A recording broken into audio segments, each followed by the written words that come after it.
Selamat datang di acara Jelajah Kuliner episode Cerita Rasa. 欢迎收听美食无国界。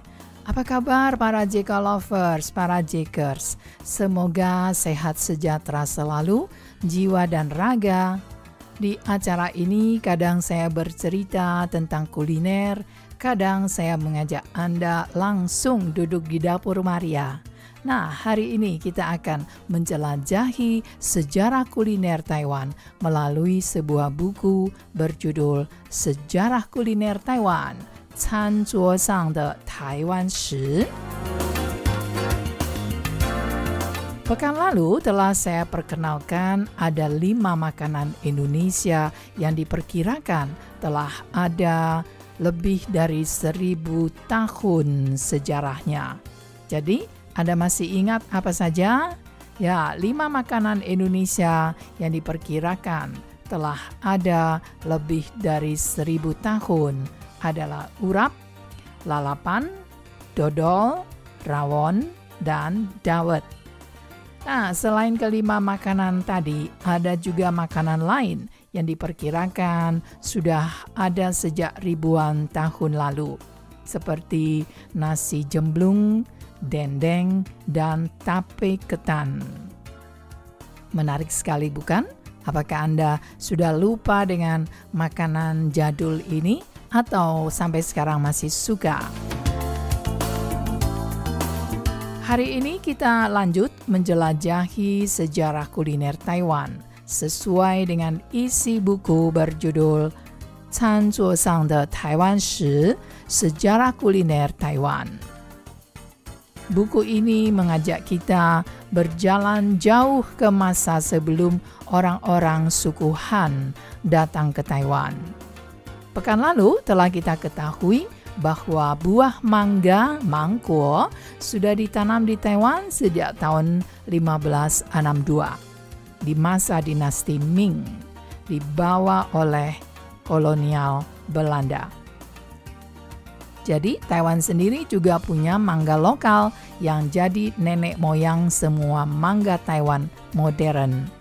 Panennya paling awal yaitu mulai bulan April, puncaknya bulan Mei sampai dengan Juli. Tapi tampaknya sekarang saya masih melihat harga mangga di pasar swalayan masih mahal bukan main. Jadi mangga nenek moyang Taiwan ini kulitnya kuning kehijauan, ukurannya kecil, seratnya kasar. Tapi rasanya asam manis segar dengan aroma yang memikat. Juga mangga lokal ini sering dijadikan batang bawah untuk okulasi mangga-mangga unggul lainnya. Jadi fungsinya banyak sekali. Lalu, mengapa Tainan, Kaohsiung, dan Pingtung dijuluki sebagai kampung mangga? Jawabannya ada di iklim, karena mangga suka panas, takut embun beku, dan butuh musim kering saat berbunga, persis seperti kondisi di wilayah selatan Taiwan, terutama di bawah garis balik utara. Jadi seperti iklim di Indonesia, bukan? Seiring berjalannya waktu, mangga Taiwan makin bervariasi. Pada tahun 1910-an, Jepang membawa lebih dari 30 varietas dari Indonesia dan Kalkuta, termasuk jenis black perfume dan white atau putih. Nah, setelah Perang Dunia Kedua, pada tahun 1954, Taiwan mengimpor mangga dari Florida, jenis Irwin, Haden, Kate, Zill, dan Kent. Di antara semua jenis itu, Irwin menjadi primadona. Bobotnya sekitar 300-500 gram, kulitnya tipis, daging lembut tanpa serat, dan rasa manis asam yang seimbang. Sampai sekarang, Irwin atau Mandarinnya Aiwen adalah mangga yang paling banyak ditanam di Taiwan. Lalu ada satu kisah yang cukup manis dari tahun 1966. Seorang petani di daerah Liuqui, Kaohsiung, bernama Huang Jinhuang menyilang mangga white dengan Kate. Hasilnya lahirlah mangga pada tahun 1971, namanya Jinhuang Mango. Jadi mangga Jinhuang. Mangga ini raksasa dengan berat 600 gram sampai 1,2 kilo. Jadi 600 gram sampai 1.200 gram beratnya per buah. Rasanya manis pekat, ukurannya bisa bersaing dengan kates atau papaya. Nah, sejak itu Taiwan terus melahirkan jenis mangga-mangga baru dengan rasa dan karakter unik. Ini adalah sebuah bukti bahwa sejarah kuliner bisa tumbuh subur dari tangan-tangan kreatif para petani. Pada tahun 1895, kapal-kapal Jepang merapat di pelabuhan Taiwan. Ini menandakan dimulainya era baru di Pulau Formosa ini.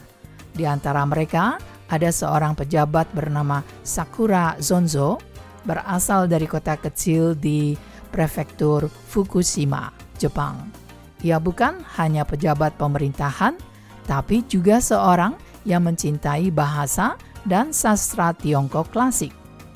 Jadi selama ia bertugas, ia mengurus pendidikan, keamanan, dan berbagai urusan publik.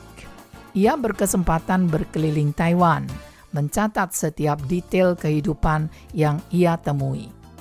Catatannya ia beri judul Taifeng Zaji atau Catatan Aneka Hal di Taiwan, ditulis dalam bahasa Han yang fasih. Di dalamnya ia menulis berbagai hal, dari asap candu yang mengepul di sudut-sudut desa, doa para penganut agama, tumpukan kotoran sapi yang dijadikan bahan bakar, hingga jalan-jalan yang berdebu. Tapi ada yang menarik adalah catatannya tentang selera makan orang Taiwan di masa itu. Catatannya mengatakan orang-orang Taiwan di masa itu mempunyai selera menggunakan minyak untuk memasak.